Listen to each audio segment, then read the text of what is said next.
Guys, welcome back to the Primebolics podcast. Today we have Troy Bremner, owner of International Protein, mate, an absolute industry OG. And today you're coming on because we have a pretty crazy situation at the minute with just the global supply chain for quite impactful raw materials. And you are probably the biggest producer of protein in Australia, I'd have to say, mate. So I thought I'd get you on the podcast today to talk about some of the stuff that's been going on behind the scenes and probably for longer than people realise, and just getting a bit of a feel around what's sort of going on in the industry, mate. So, I guess from your perspective, being, like I said, one of the biggest blenders of protein in Australia, how's the landscape been for the last, 6 months for you? What's been happening in your world?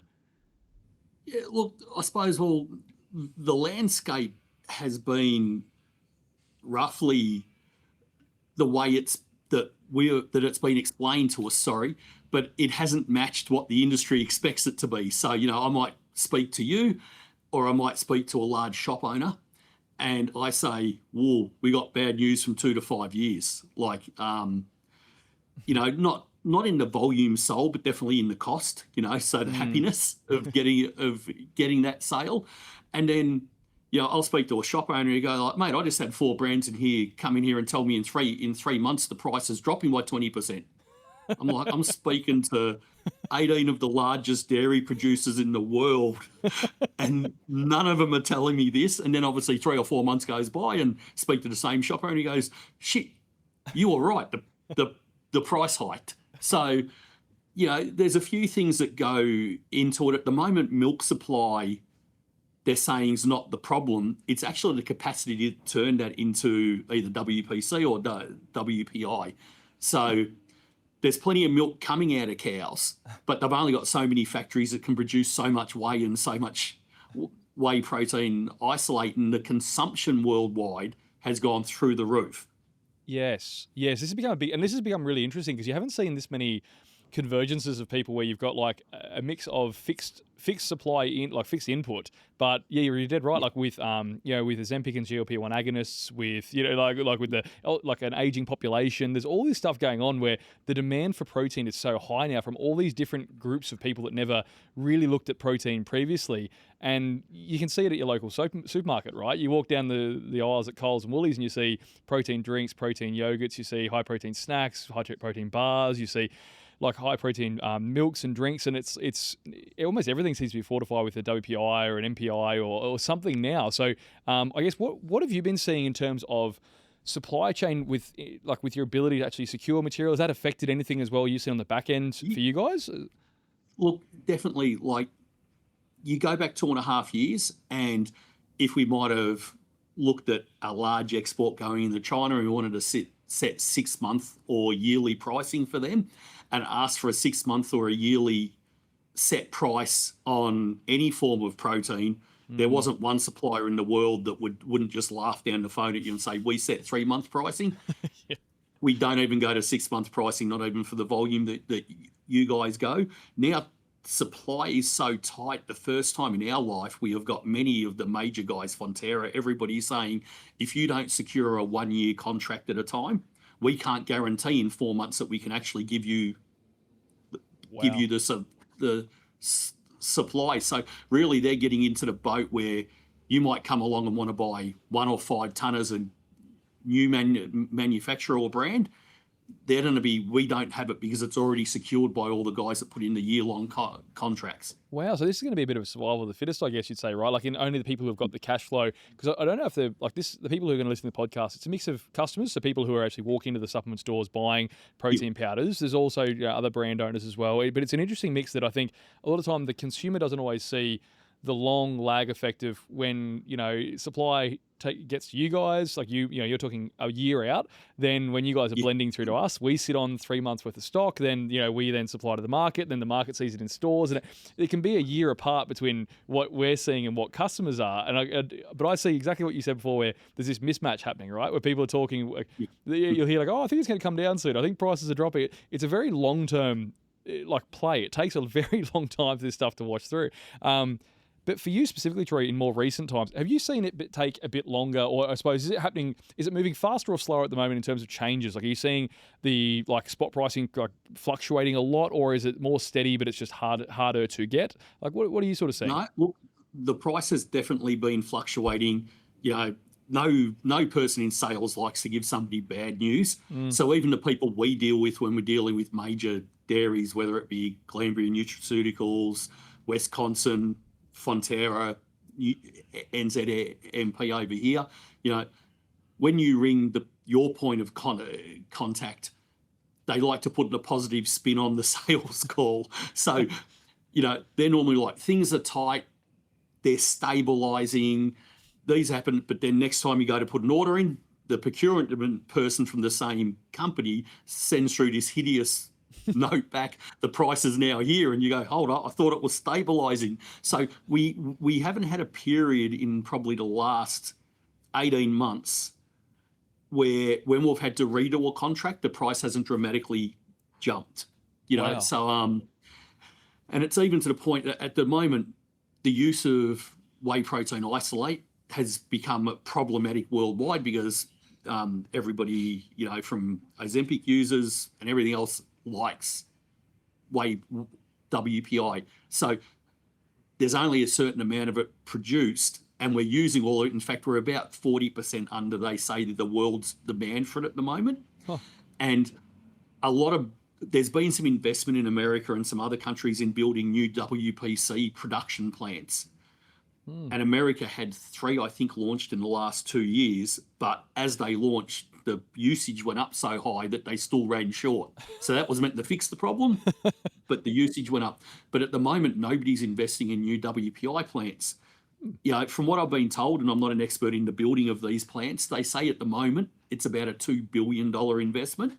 And what they're worried about is if Fonterra builds 2 new plants and goes, we can now supply everything that the world needs from our side, and then this bubble bursts in 2.5 years' time, takes 2.5 to 3 years to build the plant, get it compliant, license it, get it export licensed, and then the bubble bursts, they're $4 to $6 million in a hole, $1 billion in a hole for now a market that isn't requiring the amount of WPI. So there's that little bit of fear, I suppose, from the companies that if we start to build plants and it will fix the problem in 2 to 4 years, what happens if the world doesn't keep on eating this amount of WPI?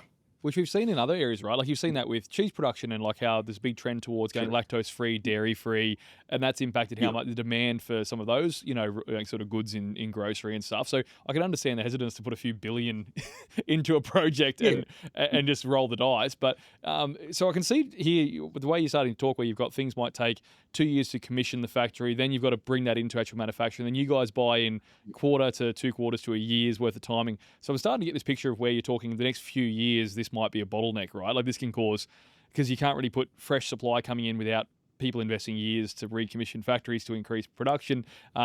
It's funny though that WPI is under so much demand at the moment, and that's the one that's really taking off.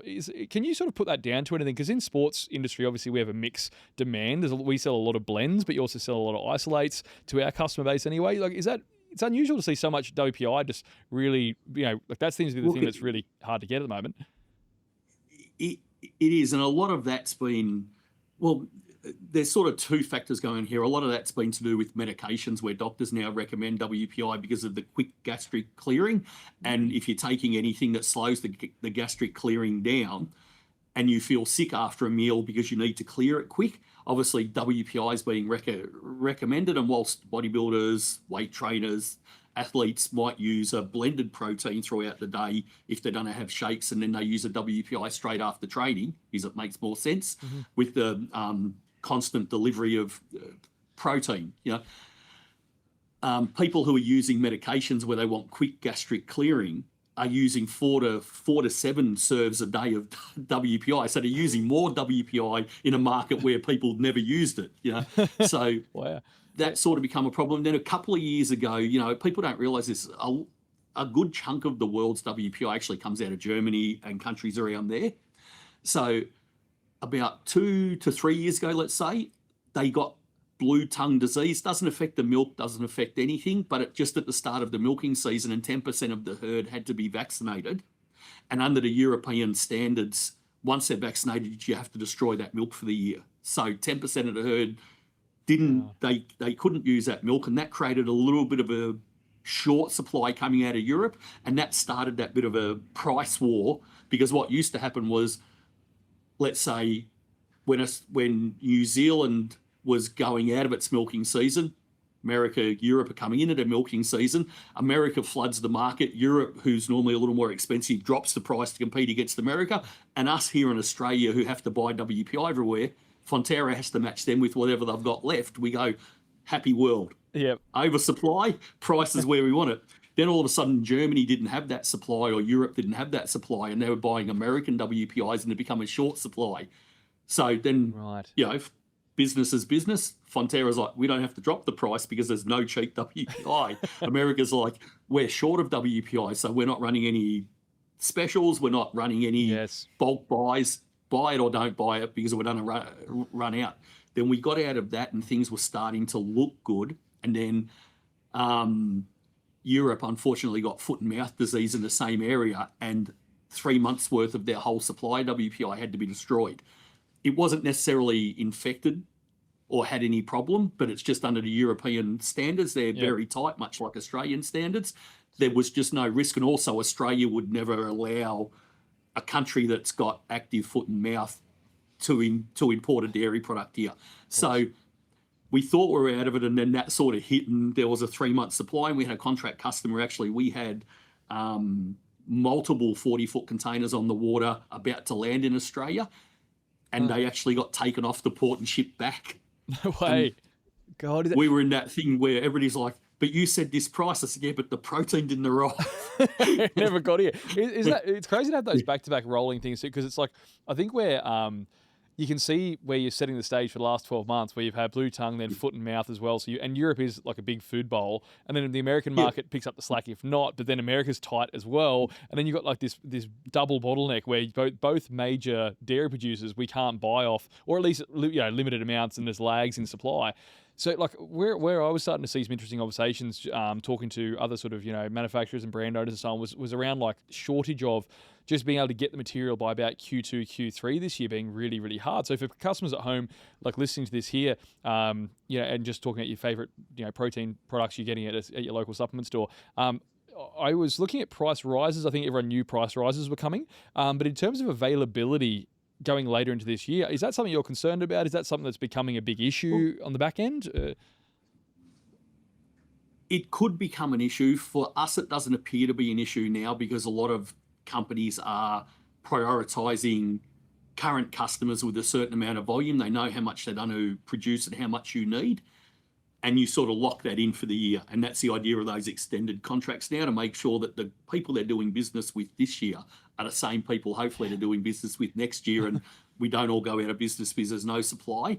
For people who constantly spot buy, and not everybody will understand, there's a fixed contract market and a spot buy market. Fixed contract gives you a set price over a 3 to 6 month period, and you know what it's going to cost and what you're going to charge people to make their brand or your own brand and sell on. If you spot buy, 70% of the time you're buying it more expensive, because you're buying on the spot, just what's in the warehouse at the moment. We've got 18 tonne there that hasn't been allocated for anybody. You're welcome to buy it. This is our price. Sometimes you get a bit of a win, because if there's a huge drop in the market and you have a 3 months to go on a contract, you have to pay that contract out until you can get the better price. If you're spot buying, all of a sudden the guy who's only buying a tonne's buying it $4 a kilo cheaper than you're buying 300 tonne a month. You're like, hang on, this guy's skinning me and he only buys this tiny amount. But it just happens to be the way it falls. But 70% of the time you should be winning. You know what I mean? Yeah. But what's happening with supply at the moment, if you haven't contracted it, and all of us, contract with a, let's say, 10% above buffer, hopefully things go good, and we won't be out. And what you can do is, if you have been dealing with people for a long time, you can always stretch that contract by 1 or 2 months if you have overshot. Soak it up before the new one cuts in. It's not too much of a problem. But what we have had, let's say, coming into Christmas, there was really nothing left to buy in the market, WPC, WPI. And myself just got one of those lucky orders where an order started off as a 10 pallet order, like a 20-foot container going into China. We negotiated, and by the time we finished negotiating, it ended up being like, 12 40-foot containers. So, Okay. So went home, wow. you take the kids out for dinner, lay it on, have steaks and everything. Monday, go into the manufacturing plant and say, I've got this monster order. I need it out by Christmas. Procurement manager goes, what, we don't have that protein. We've allocated all the protein apart from about a ton all the way up to Christmas, and that's all the protein that we can get in the whole of Australia. And I'm like, no, you can't do this to me. No, I've got 12 40-foot containers. Yeah. And literally, I was ringing around to about 14 people I know who spot buy. They buy off people and they just deal with smaller customers saying, hey, could I put a pot together Wow. of WPC to be able to make this superior way for us to go out? And it was just lucky. I'd exhausted all of my sort of avenues, and I'm like, oh, what can I do? I ring the guy and says, mate, I can pretty much almost fill a 20-foot container, but I'm just dead in the water. And he's even at the point of I'll pay cash up front, because a lot of brands are off the market in China for the same reason. I'm like, it doesn't matter whether you pay cash up front or not. If I don't have the raw ingredient, I can't make it.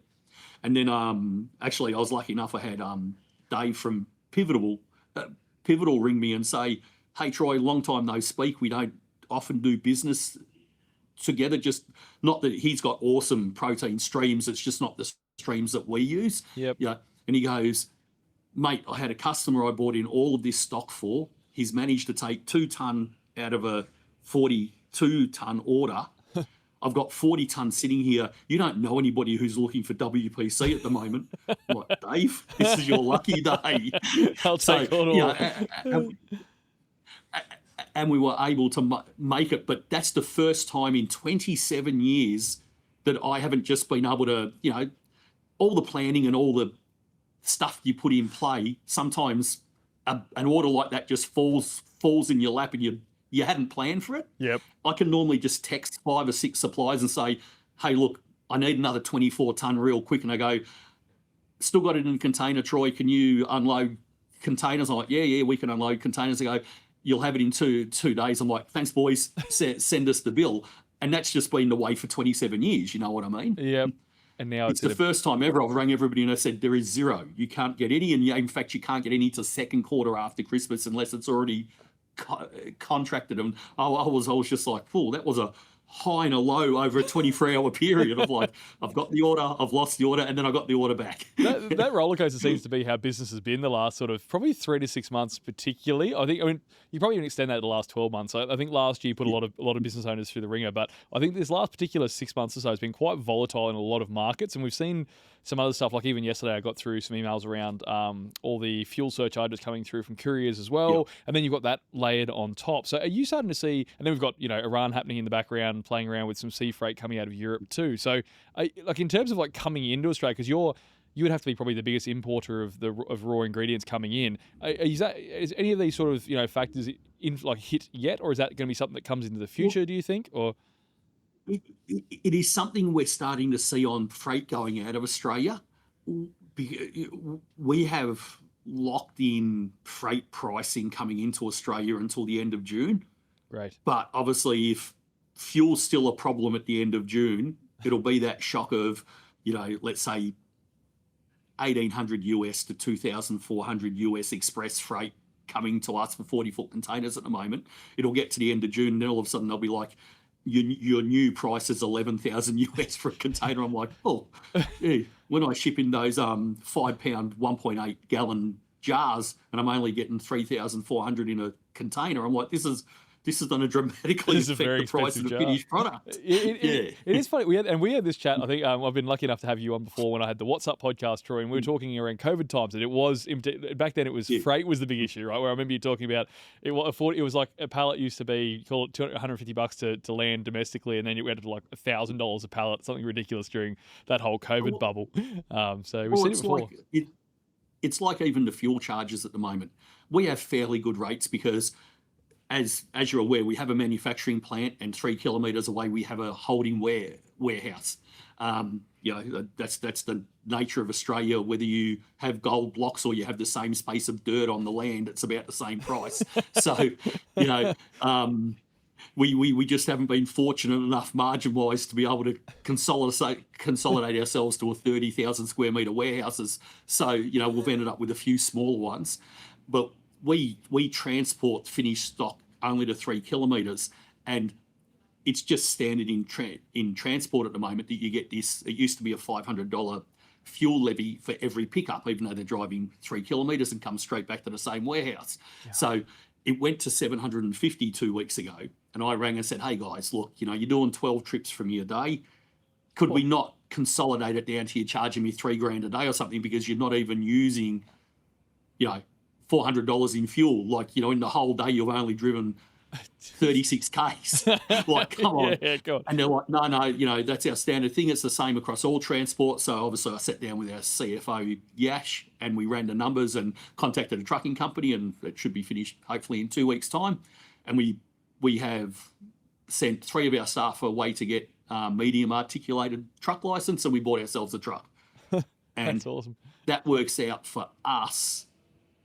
It won't. Saving the fuel levy doesn't only pay the truck off, but we actually save $140,000 a month in transport costs. Wow. So wow. I suppose, like I say to you all the time, where you can sit there with your bottom lip out, you can say the what ifs and this isn't fair and this is, but life is what life is. You just have to look at things and what you can adjust. And, probably in a year's time, I'll either be kicking myself saying this truck is a weight around my neck with compliance and everything I never should have got into, or I'll be kicking myself saying, how come 27 years ago I didn't buy a truck? And I think this is one of those things that like people don't quite, as you get to scale, and like we've been fortunate enough to grow decent sized brand now, but nothing like the operation you're running. But even at our end, we spend hundreds and hundreds of thousands of dollars a year on freight, just at our scale. So I would flinch to see yours. So I think when we look at what some of these implications can be on running a business, right? I don't think like customers always take into account all these sort of various factors we're talking about. Those sort of expenses there. That was really cool though, to see the National Protein truck with the side you guys are putting together. Yep. That's a cool project, mate. Is it now? Switching gears to, I suppose this is what's coming into the market and how you're seeing. I'd love to talk about trends and what you're seeing, because you guys have been pretty innovative in talking to, I think it was last year with Nipro and some alternatives and so on. That's always a bit of the conversation at the moment in the industry is, are we going to have alternatives? Are we doing things? Will there be, sort of things that customers go for, the collagens, the plant proteins, alternatives as a whole that people make? Are you seeing any innovation in this area? Are you seeing any trends emerging? Look, definitely at the moment, there's an Australian company that's launched a beef protein that's 90% protein on a as-is basis, 95% on a dry weight. The product's actually reasonably good. Traditionally, beef proteins haven't sold well in the Australian market. They sell well in Saudi Arabia and countries like that. They just don't sell well here. But obviously, that pricing is very attractive. So they've approached us, but I imagine if they've approached us, they've approached another 35 manufacturers around Australia within the next week if they're good at their job. So you'll probably see some beef protein sort of come into the market. The product itself flavors much like collagen, mixes up much like collagen. So, there's nothing nasty about it. We have also been approached by a person who does chicken protein made in New Zealand. And they've just commercialised that as a powder. That much similar, it flavours almost like dairy. Mixes well.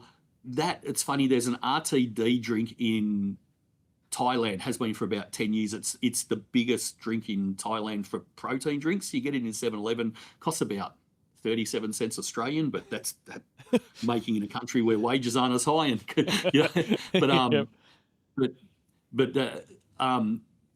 We've just been sort of approached by a company who's actually gone to market with that in Australia. So I think we'll see some things like that come in. And if people are willing to get out of the space, it's funny, I've never met anybody that eats WPI or even whey because it's dairy. They eat it because of the nutritional components. As soon as you present them something with matching or even better, like the chickens, I think got 3 times the amount of tryptophan as normal whey and stuff. So as soon as you present them something that could fit that market at half the price, they go, but it's not dairy. Go, but you weren't buying 20 it years of talking to people about sports nutrition, whilst everybody eats dairy because they love the nutritional component, the digestibility, things like that. Years ago, the Padakas, but now they've changed it to diacid and so on. That's always backed up really good. People bought it because of the nutritional component, not because it happened to be milk. But all of a sudden now you're offering people things that maybe are blended or straight other products that nutritionally match, everybody goes, but it doesn't come from milk. I go, but you eat it for the nutritional thing. But I think there's a space for everybody. I think there'll still be people buying 3 kilo tubs of WPI in 2 years' time, and there will be people that say, I've looked at the nutrition on these innovative products. I like the product and I'll buy it. So I think there's a space for everybody. And I think that's really good because what's happened, I've seen it. When we first launched, there were 7 other brands. Within maybe 5 or 6 years, there might have been close to 100 brands, but most brands had their own formulas, their own flavors. They innovated their own product. They either had a biochemist or a food scientist on board, and they had a real knowledge of supplements. What I have seen in the last 10 years, if one person launches something and busts their ass for 5 years to have that one day when it becomes a great product, everybody just copies that product and then goes, we're an innovator, we're a brand. I go, no, you almost stole the person's name and the straight formula off the back of the tub. Yes.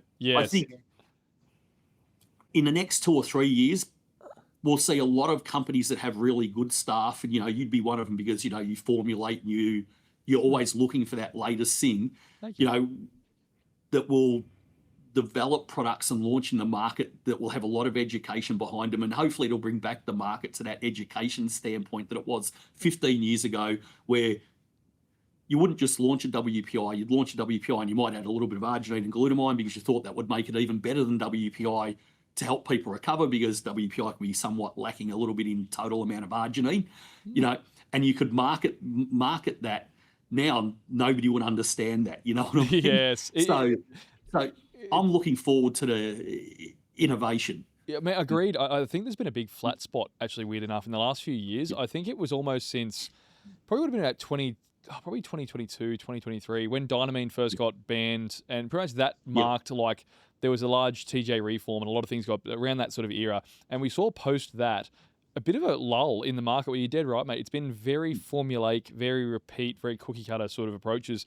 And you're dead right. I think the innovation needs to be, we always need these big shake-up times to come in, give the market a real, stir and force us to build new things and force us to go look at alternate approaches and formulate interesting things, right? Otherwise we don't move forward as an industry. We stay exactly the same. So, and it's not putting any one person or any brand down, but the market, you could speak to any brand owner and you might have the person who was great at the factory and great at warehousing, and their business partner would be the real techie, reading every latest Harvard study on protein synthesis and stuff. But as a business model, they made a good business, Now, most brands I speak to, if I start even throwing terms out like WPC and WPI, they just stand in a room and look at you and go, what do you mean by that? I'm like, I don't understand. You have a protein brand.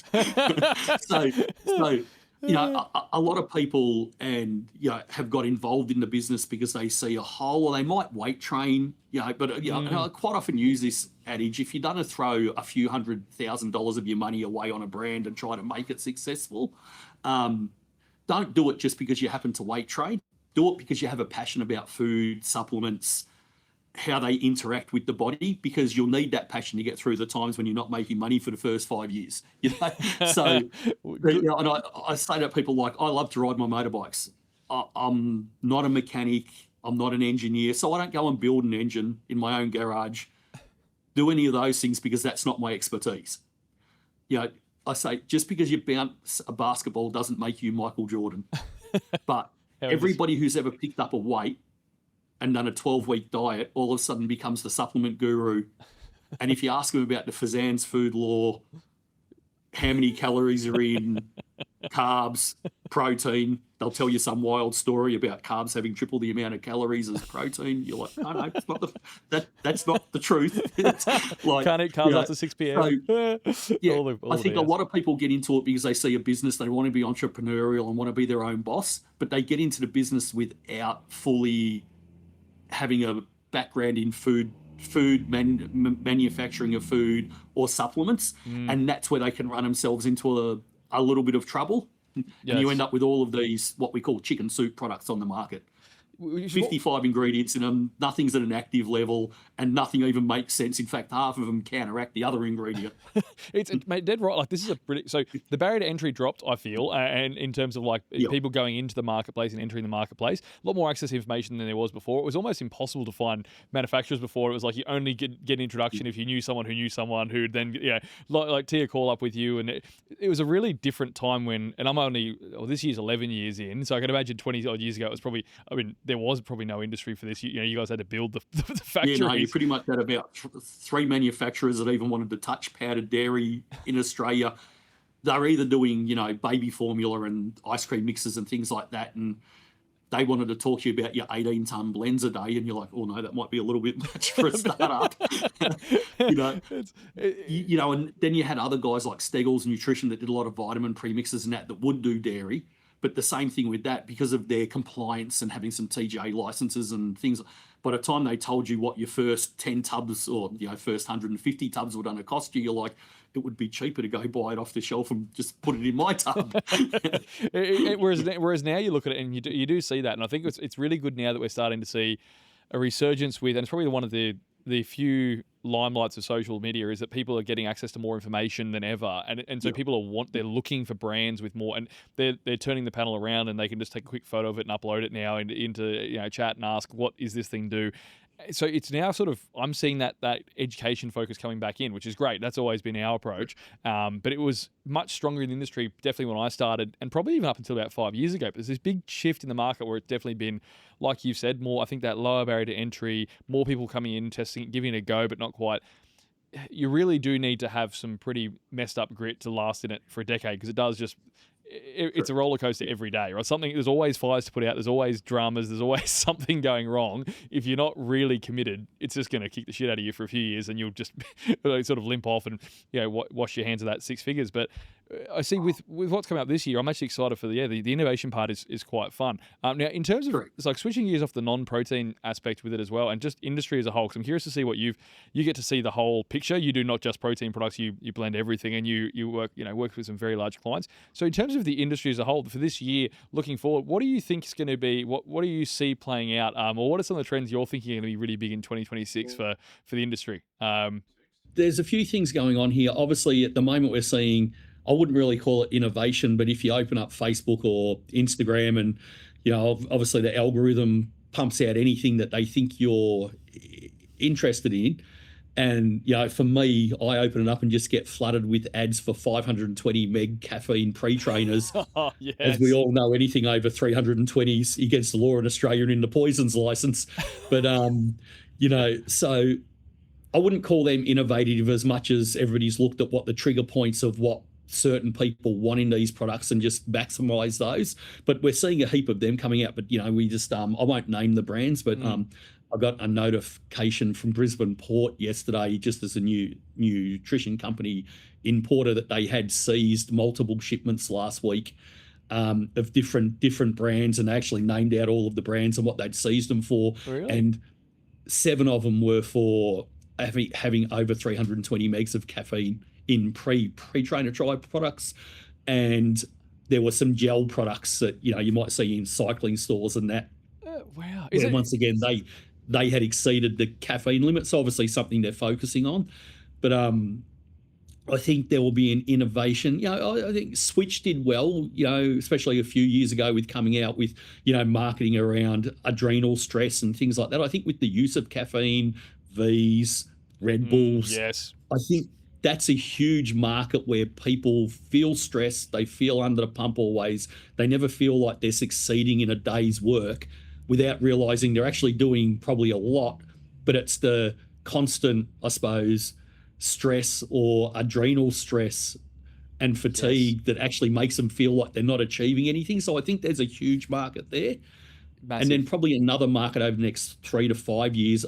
I call it active aging market. I'm lucky enough, I suppose, to live around the Gold Coast, and the amount of guys on 14 grand carbon fiber bikes riding up Hope Island every Saturday, Sunday morning, healthier now at 65 than they've ever been in their life, including when they were at high school.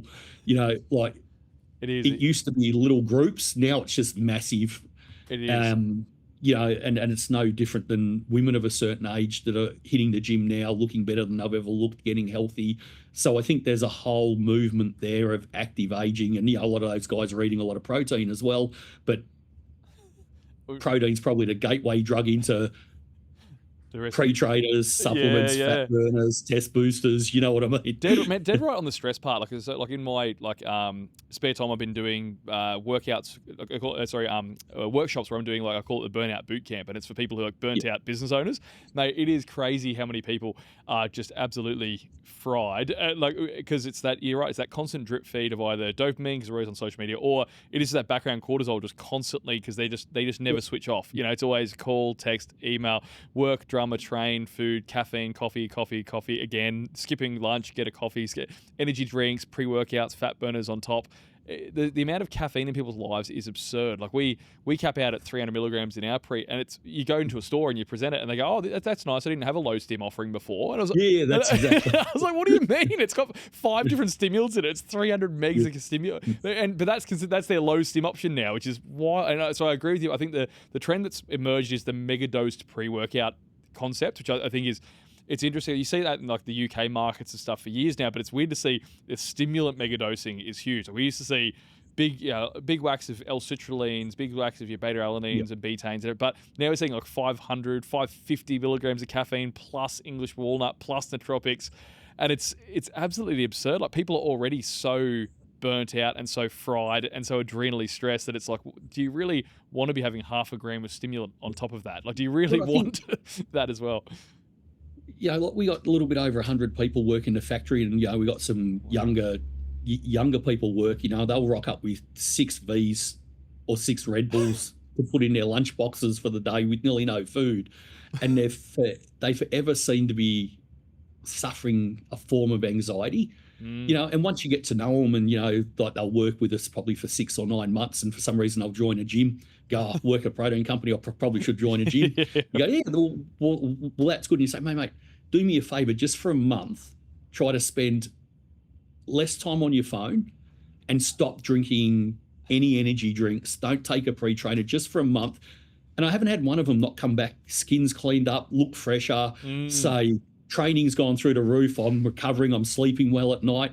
So I do think caffeine overload or stimulant overload is in general across the Western world, but especially in Australia where we see it, is just out of control. It is. It really is a game. So I'm hoping that switches the other way, because you're seeing the divergent market where the non-stimulant pre-workouts are starting to also pick up at good pace. So I think there's that split where you can see the customers going, we've got these crazy offerings, which are definitely flying off the shelf. And then the caffeine-free offering, though, we're starting to level up in that area as well. So it's sort of you can see that people want that, because going back a few years, no one would even touch a caffeine-free pre-workout before, but now it's becoming so you can see that people they're starting to self-identify, hey, I need to pull up a little bit. I'm having those 6 Vs today. I need to pull back. Now, you said the healthy aging population. That's really interesting, because we're obviously a very aging population here in Australia. And that category I find really, really fascinating with it. Is that something that have you started to see brands coming to you with development in that area, or is that still something that you think will come out in the next few years? How's that playing out for you? I think specific products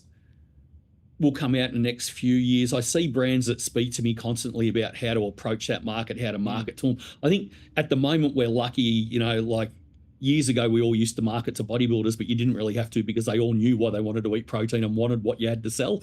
But it was obviously an easy market to approach and feel that you were getting some value for your marketing spend. So, and I think that's with that active aging now, there is a lot of general population marketing around eating more whey, getting more protein into your diet, your digestibility getting a little bit worse as you get older, even if you're healthy. So having more things like WPI or whey that digest easy on your stomach, so you're still making sure that you recover. There's a whole heap of marketing coming out from Fonterra and companies like that, but they're not focusing on sports people. Or even though active aging people would still be sports people, but they're actually going for that general public active person. And I think that's starting to have a good little groundswell. you can almost go to your grandma's house now and open up the cupboard and she's got a protein powder from the supermarket in there. I'm like, why did you buy this when I own a protein powder company? Man, same thing. Our neighbours, they're nearly 60, and I went in. They had a tub of whey in their cupboard. Yeah. And ironically, my neighbour. So I did say. So again, same thing, right? But it's funny to see. Like again, you wouldn't expect 60-year-olds, to have a tub of whey in the cupboard before. But it's great to see that. That I think there's a greater awareness around health, wellness in general, and aging well is becoming a bigger importance as we have that as a bigger demographic. And I think that's a really good. I am definitely seeing we as a brand, we sell way more of the testosterone support products, the adrenal products, the sleep products, particularly sleep. I think everyone's sleeping crappy now as a flow on of that stress and caffeine problem.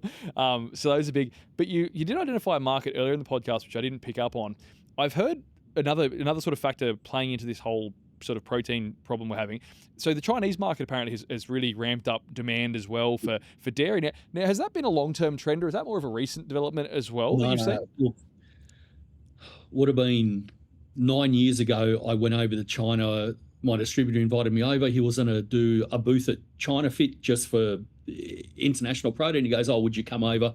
And I'm like, yeah, of course, So we went to Beijing. We went to the Olympic hall there, and it was actually good. It was one of those old school expos where everybody wanted to learn something. They didn't just want samples. In fact, they wouldn't take a sample if they weren't going to buy a product. They were very respectful. Like, no, just take it home and try it. They go, no, but I don't intend to buy your product, so that would be rude. I'm like, just take the sample. I like that though.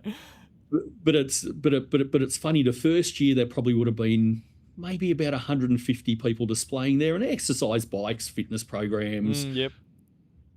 Actually food plans before they'd sort of come out here, like My Muscle Chef or anything like that. They had a lot of them. And maybe about 15 companies. We were one of them, but you had your Optimums, your Muscle Techs, those sort of things.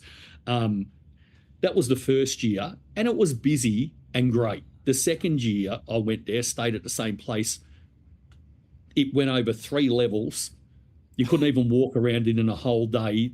And there would have been upwards of 5,000 to 7,000 people displaying. That's how much it had grown in a year. And to get in there, wow. It started at 10. I left at 9 and said, I'll just make sure the booth's neat the way I like it and stuff. By 11 o'clock, I still hadn't got through the door because the queues were that big. And I had a free pass, you know what I mean? Like the free, the free bench. The third year, it was just insane. They had to make VIP walking areas just so you could get in to get to your booth and stuff. So it shows how much it took off and grew. Wow. Yeah, and whether it's Hong Kong or China, obviously huge population difference. They actually do have a active lifestyle. Whether it be Tai Chi or anything else, like they already have a culture of actually, if you move, you feel better. Yeah, got you. So it plays together. So I thought and they are the sort of people where you put something on WeChat that's popular, it takes off. Like anything takes off like a wave there. And I think the fitness culture really, really took off. We see the same thing in Singapore. Throughout Southeast Asia, really anywhere. Vietnam's got one of the largest growing bodybuilding populations now, as it's going. So, but definitely China, whey use, they tend to trust imported products. Not there's anything wrong with anything made in China, whether there's a stigma from 35 years ago or not. You can go to a factory in China and you go, geez, I wish I could afford to build this factory.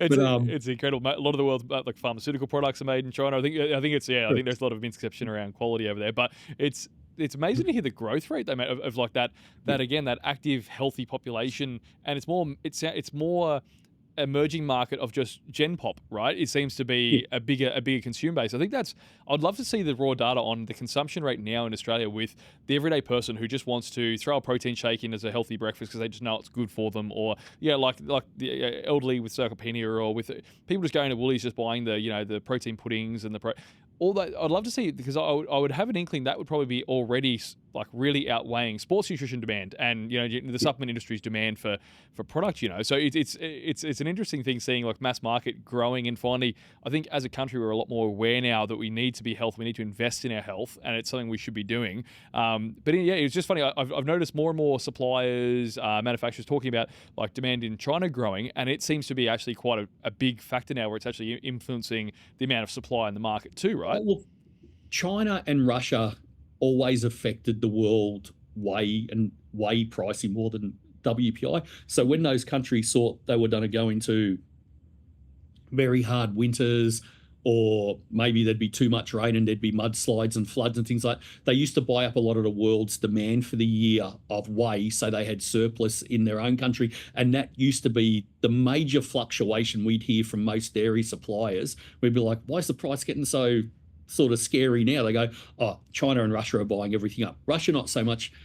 They still buy heaps. They just don't buy it directly from Australia or America because there's food embargoes, but there's not food embargoes in countries between. So most companies just sell it to that middle country, and that middle country on sells it to them. So good little workaround. But it definitely sounds like it's a big factor though. Like I hadn't quite heard that becoming quite such a frequent conversation. Like, because I suppose it's probably more prevalent now because people are hyper focused on the whey market, because it's such it's getting so expensive. The current market price. Have you seen? I mean, you've been doing this for decades, so have you seen it like as volatile as this in that time? Is there another time in history where we just haven't been around long enough to see it, or is this new ground to you as well? Definitely the total price is new ground to anybody. But like years and years ago, let's say, we were getting Fonterra 90% WPI, and we might have been paying $11.50, and it got into a really tight period and it went up to $21.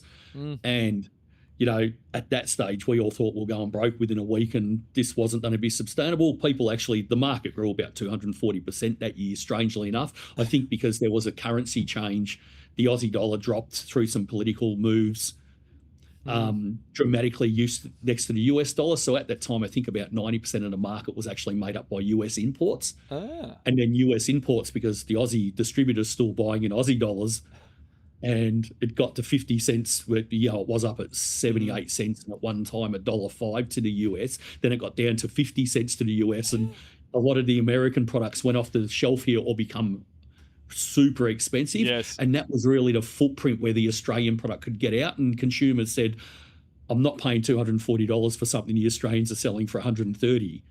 So they gave the Australian brands a chance, and that was really the chance for most of us to take off, because people said, oh, the product's as good if not better, we love it.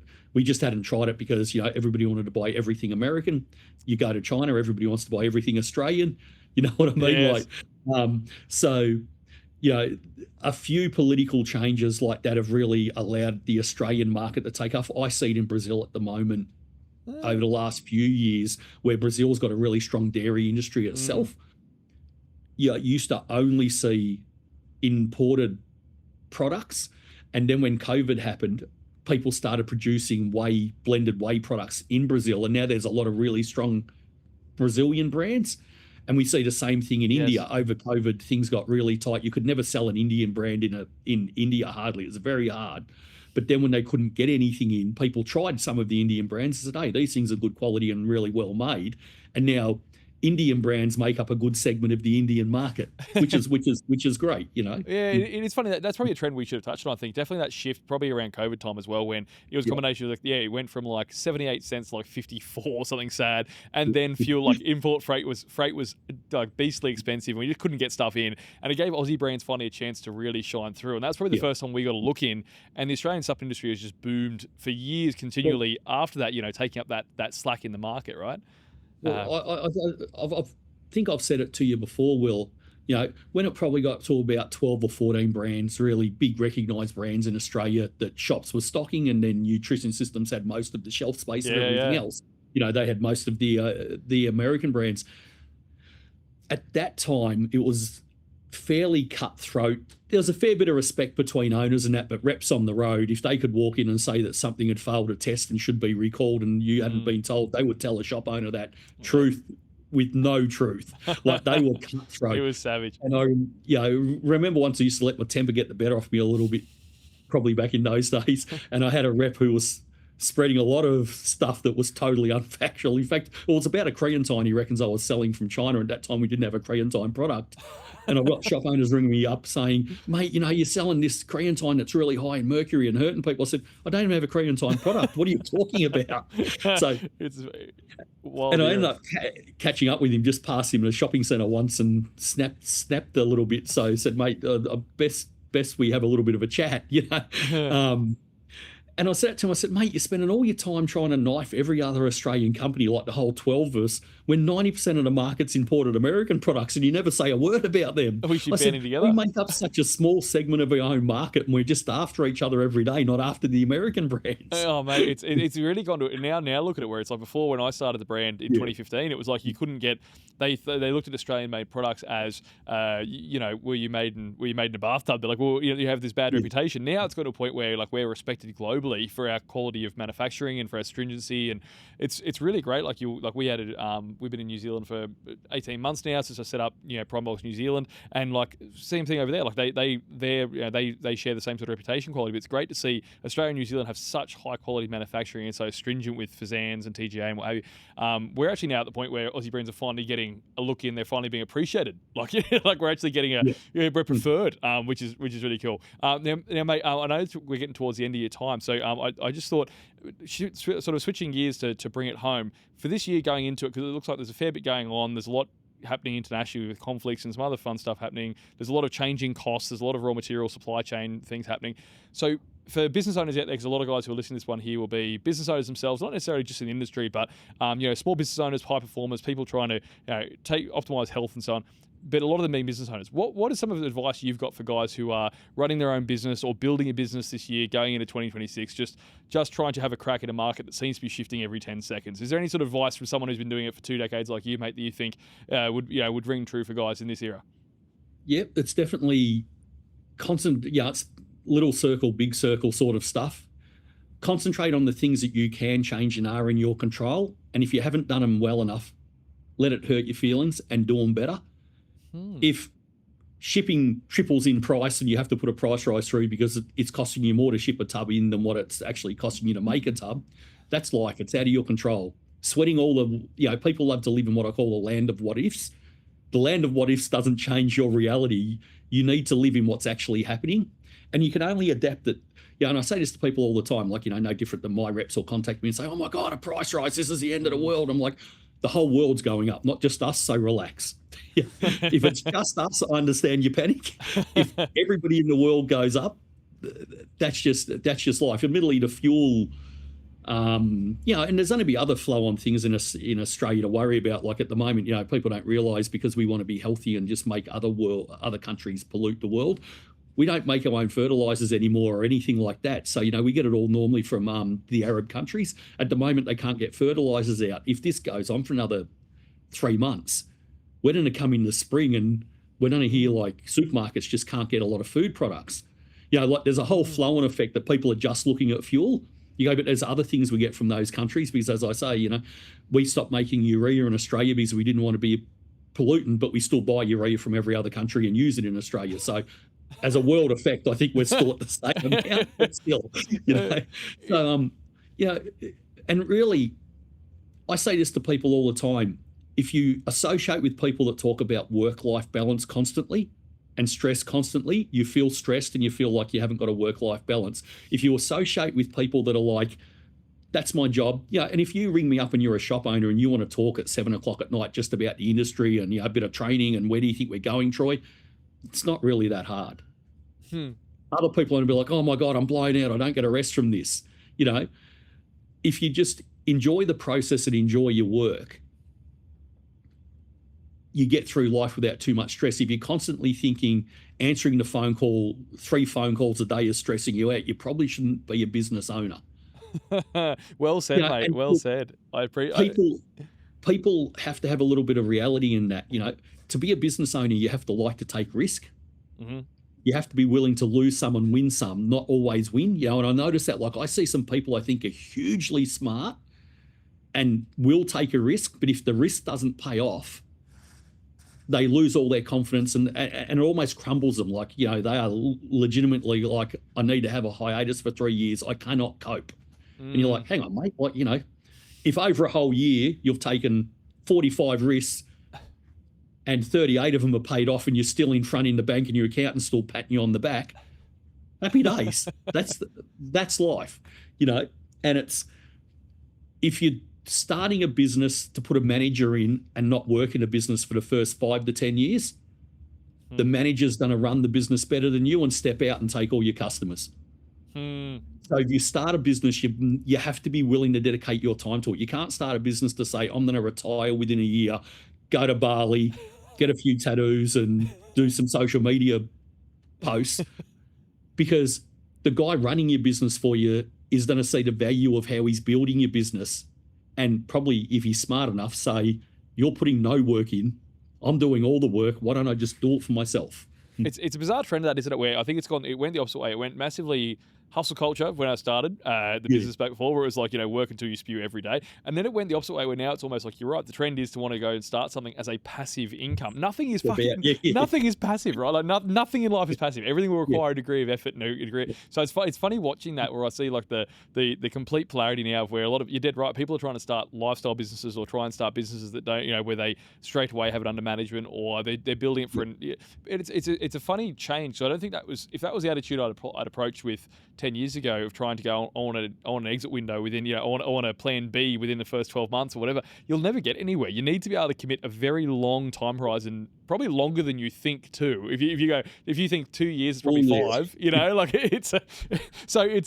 there's some good lessons. There's some very good lessons. That overnight success story that took 15 years. Yeah. So often, mate, I still run to customers every day of the week, and they'll be like, "Oh, just picked up a ton of your pre-workout, great brand, how cool." Yeah, 11 years ago. But it is funny, mate. It takes so much longer than you expect, and I think in this year in particular, probably one of the things I would recommend, like when I'm talking to people each day, with those guys who are sort of struggling with it, I think just being adaptable is probably like a superpower you need now. You just need an ability to pivot quickly and act fast. Just be able to change and switch directions quickly and be able to roll with the punches a bit with it. So I think, you're right there. Don't obsess too much about the losses in this particular year. Everything's going up and down every 10 seconds anyway. You're going to be cool. It'll work out in the wash. And I say this to a lot of people. I say, look, I got to the point of working in my business more than on my business for probably 5 or 6 years. And I was getting to the point that you're going through the motions, but I wouldn't say it's energizing or exciting. And you're more dealing with little HR meetings and management meetings and things where you could not attend or attend and the same outcome happens. So export for me was probably invigorating. I got busy. I got to go overseas. The little guy I find as a distributor who's willing to take a chance on an Australian brand says, will you come around and visit 14 shops a day with me for the next 2 weeks and see if we can get a sale? And we walk into every shop and we work hard. And the guy says, okay, mate, send me 42 tubs this mixing, and we get another account. Now I get back on the plane and everybody goes, oh, isn't that exhausting? I said, mate, I can't sleep. Like, I'm that excited. It's like when you start the business. So I think if you're always working on a project looking forward, it takes a bit of the weight off your back from looking backwards. When you think people say, just stop and don't do anything for a year, then all that weight behind you that you're dragging along, all the little meetings, all the little like gravel on the road as such, you know what I mean? That catches up to you and it's a little bit overwhelming. If you're always handling that and looking forward, that helps lift that stress level a little bit. And doing stuff that does get you excited for it, because you're dead right, mate. Like, I think doing these workshops and events this year on top of the business, on top of the seminars, on top of all that, you're right, but because it's doing something that I genuinely love doing. You walk out of those events and it might be a full 9-hour day in front of an audience, just talking to a crowd, putting a lot of energy into it, but you walk away just gassed up. You're like, this is fantastic. This is sick. Like, I'm really, really getting fired up over this, because it's stuff you like, and it's cutting new ground, and it's doing new things, and it's impacting people, and so I think it's important, Matt. That's really important. You do go through seasons in business where you get locked into that windows where you're stuck in the monotony of the daily, just Groundhog Day for periods, and you can lose that a bit, and you're just doing that. You're busy, but are you moving the needle forward? And you just, unfortunately, you're probably at that point where you're like, I'm doing a lot of the stuff that doesn't light me up a great deal and doing very little of the stuff that does make me happy. Sometimes it can be good to reshuffle that a little bit and try and just get a window of more of the stuff you love in there, just to remind you of why you started the thing. And it can gas you up more than... It takes... Especially in sales, there's 2 things in sales that you have to be careful on. You want the sale that bad that the deal ends up being a bad deal. but you can't let it go because, on some of these export deals, it might take us 2 years to get registered. I've worked on this deal, 2 or 3 phone calls a day, 3 visits to the country, 2 years to get the first order. And then the guy says, I'll only take it if you do it for this price. And you're like, oh, I'm making 40 cents a jar here. So what am I doing? Like, it's cost me more in airfares than I'm ever going to make off this deal. But it becomes hard to let it go. And you have to sit back and go, bad deal, bad deal. Let's just say no. Yeah. And if the guy, 90% of the time, the person will give it 3 days and text you and say, that price you said, yeah, I'll agree to that. Because it's part of their job too, to get the best deal they can, but there's that in sales, so you have to be careful with that. And you also have to be careful when your business becomes that big, but there's a lot of bureaucracy in it. And that will always happen in Australia. It'll happen in any Western world because you have HR involved, you have industrial relations, you have 10 things. So when somebody frustrates you, and it might be a fair frustration, you can't express your true feelings. You have to say, how have I let you down that you didn't attend work for 3 months? So, that's a bit of a joke, so nobody take it personally. But you go, so you also have to sort of map the way your mind thinks, because of a salesperson, it's like a boiler room. You want to have a bell at the end of the thing, and every second phone call, you want one of your staff walking over there ringing that bell saying, yes, we got that sale, we did something. Instead, your business gets that big, a lot of people are happy to sit on the treadmill at like half a K an hour all day, do their 8 hours, walk out, and at the end of the day, you're sitting there, and the things that aren't happening because you didn't give it 50 to 90%, people gave it 10% or less.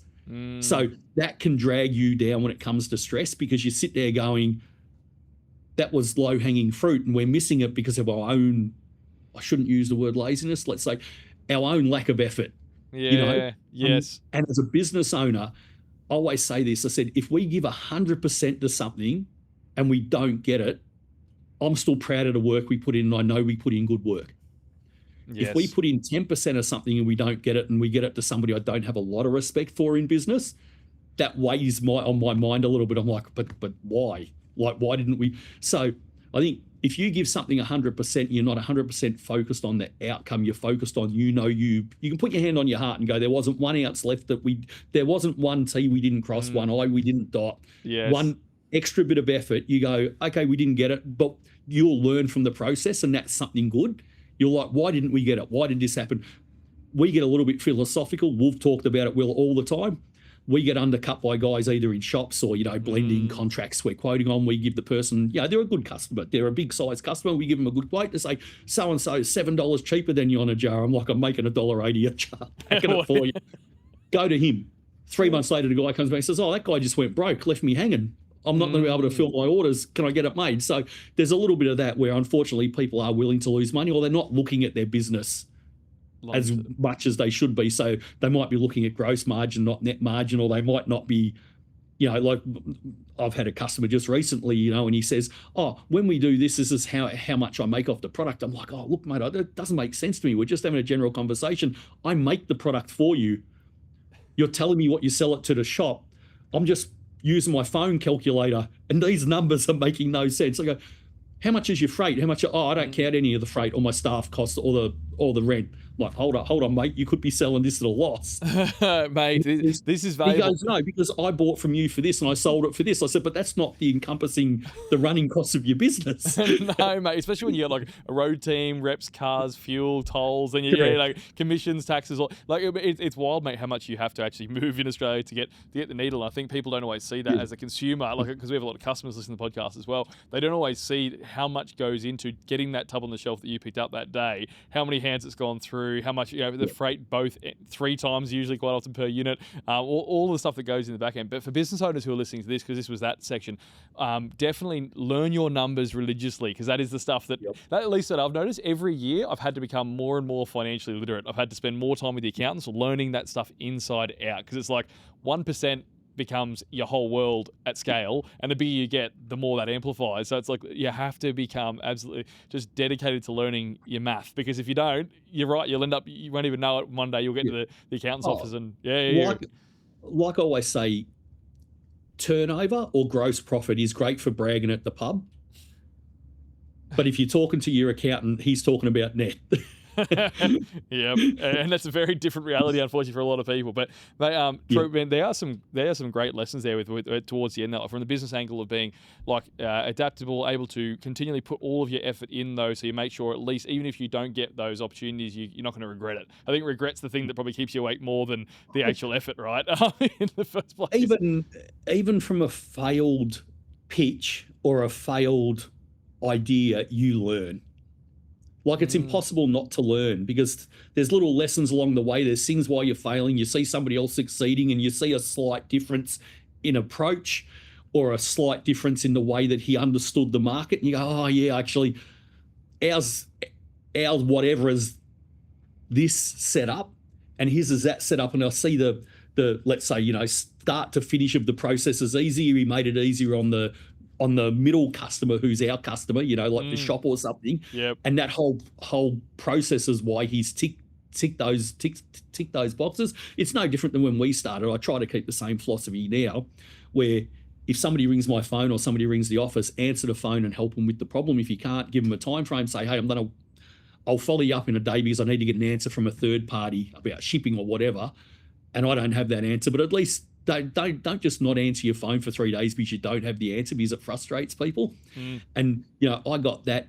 There used to be a big importer of American products. We won't name them and their, let's say, credit policy, if there was a damaged unit or a return, took 9 to 18 weeks because they had so many staff. The person's ordering almost weekly off them. You're waiting 18 weeks. Your staff gets confused. You get to the end, you go, mate, we were about 300 tubs down here on broken because they used to have soft packaging. Oh, yeah. So it was a common thing that you get some transport damage. Mate, we're 300 tubs down over 6 months. We still haven't got the credit for the first bloody tub. Oh, that's just their process. I'll be, mate, you ring me, send me a photo. I'll send you a credit within 30 seconds. And then we just grew with them, not because we marketed better, not because we do anything. They said, oh, mate, when there's a problem, you resolve it for us. We're still we're like 28 problems on and still trying to resolve the first problem. Mum's doing the accounts and she doesn't know what's going on and she hates me at the moment. You know what I mean? Yeah, mate. So that's a good one too. I think, like, actually just actioning stuff fast. I think Alex Hormozy talked about this, where he said something like the single best way to, I think it was like a 40% increase in sales with his sales team when he was training them, was if they answered a lead within 5 minutes. That's all it took. He said no other variable, no script change, talking to people, changing how they approach things. If you just reply to a lead within 5 minutes, it was something like a 40% increase in revenue within businesses who just did stuff fast, who just answer your phone, simple but effective, right? It doesn't have to be rocket science. Most supplement stores, independent, small guys, will open with a $75,000 to $120,000 budget to stock the store out. They'll contact their first 5 to 9 brands that they love. If you pick up the phone first, you'll get a $35,000 order. If you ring them back 6 weeks later, they either have no budget left or they have $3,000 left, and that's all you're getting in. So and then as a business owner, if you map that out, then they're short of funds because they've started the dream and they need to sell the product on you go. You walk in there as a customer, you normally buy a brand that hasn't returned a call quick enough, they don't stock, they'll sell you my brand. Even if the other brand's great, if you've eaten at the same pizza shop for 15 years and they renovate and you go to a new pizza shop, just because it's slightly different, you stick with them for a while, just because that's different than we normally get. I liked it. Then the guy who's had your loyalty for 15 years almost has to win you back. Yes. So what you want is not only to get a lion's share of that first sales order, make their life easy, take the stress off them. You've rang me, I've taken your order, I've sent you a quote, you paid for it. It'll be in the store 2 weeks before you open so you can range it and you're comfortable. The stress is off. They will also swap a lot of customers onto your brand because they have the stock there. Yeah. And it flows onto almost every principle in business, mate, I think, isn't it? And then if you flip it back to the other side of the consumer walking in, if you walk into a new store, you go, a new store, how you going, mate? Guy asks about your training, makes you feel good because that's his job. Ask about your kids that are probably touching the glass counter and upsetting him, but still, you go and you see 4 tubs of something on a shelf and 140 tubs of something else. Subconsciously, you gravitate towards the 140 tubs because in your mind you're like, that must be a better brand. He bought so much stock and he has so much stock. Might just be that he only had that space left when it come in. But subconsciously, you also don't want to be the 1 or 2 tubs sitting on the shelf that looks like the brand he's already trying to kick out the door. Mate, I've done that experiment where stock sells stock, and I've literally said, I'll send you stuff on consignment. I'll just let me fill that bay, and then I'll just send you a report in a month's time. And they've tripled sell through, like just by having a bay instead of having a shelf. Literally tripled revenue just because it was like presence, right? Like it's consumer trust, 100%. It's brand trust, it's everything. Mate, we're getting towards the end of your time. Thanks. I know you're a busy man, mate, and you have a lot of things you're running. So thank you so much. But I love that we've covered a big range of topics here. We've given people business advice, and we've also run through some of the stuff playing out, because I mainly wanted to put this podcast the other day because I think a lot of customers are going to see a lot of changes at the till in the next few months. And I think it's really important for them just to see from the back end of the industry how some of the global factors, things coming through manufacturing and through supply chain and all those things, mate. But thank you very much, mate, for coming on and sharing, I think, at a scale that most people can't even really fathom at the moment. But seeing some of these things that you're dealing with on a daily basis hopefully lets our customers know that the stuff we're all doing our best as brands, as manufacturers, to navigate. We're doing what we can where we can, but it's such an interesting and complex sort of topic. I thought it would be great to get you on here to explain it, mate. So really appreciate it. And unfortunately, there's probably not too much good news between the next 2 to 5 years in real drops. There might be in PC, but not in WPI. There's just not enough factories making it. But now I've said that, there will be innovation into non-WPI products, which will probably create a glut in the market in a year and a half time. We'll be on a podcast talking about how it had the world's largest drop. You'll see us here 12 months' time. We've both gone broke. We've both hedged the market and gone broke. But it'll be a cool podcast anyway, mate. So, appreciate your time, Troy. Thanks for coming on, mate. Pleasure as always. Thanks, Will. Pleasure, mate. Thank you.